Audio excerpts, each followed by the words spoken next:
wabarakatuh. Hai semua, perkenalkan nama saya Raisa Almalika, kelas 5 Bilal bin Rabah. Hari ini saya akan bercerita kisah tentang asal mula nama pempek. Dengarkan baik-baik ya. Pada zaman dahulu di kota Palembang ada sungai yang sangat besar bernama Sungai Musi.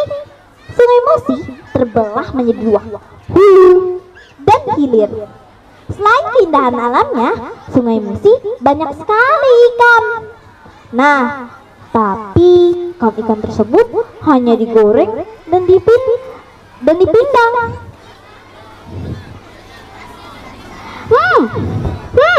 Enak sekali ya ikan-ikan ini. Iya, aku memakan ikan ini dengan nasi. Nah, tapi suatu hari ikan-ikan itu ada yang mulai membusuk. Saat Kesultanan Badarudin II,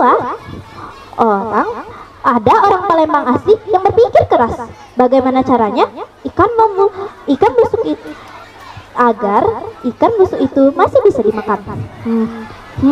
Aku harus apa ya? Aha, aku tahu. Kemudian dia campurkan ikan, air, garam, dan terigu. Diaduk-aduk, bisa digoreng dan bisa direbus.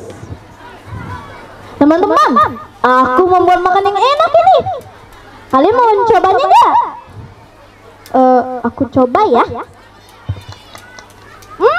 Makanan ini sangat enak. Oh ya, nama makanan ini apa?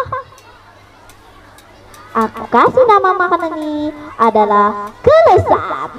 Kemudian pada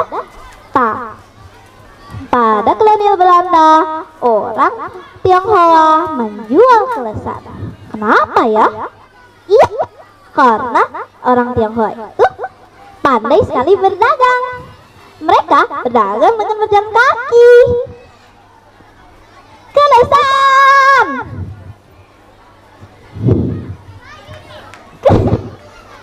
Kelesan!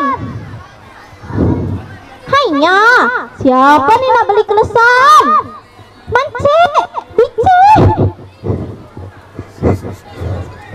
Payo, belilah kelesan. Aku nak beli kelesan. Nah, tahu dah tidak teman-teman? Orang yang menjual kelesan dipanggil ape, dan kelesan diubah menjadi pempek sampai sekarang. Nah, teman-teman, kalian pasti suka pempek kan? Apalagi tambah juga. Enak. Ayo kita lestarikan makanan kita sampai terkenal ke ujung dunia. Sekian cerita kali ini. Wassalamualaikum warahmatullahi wabarakatuh.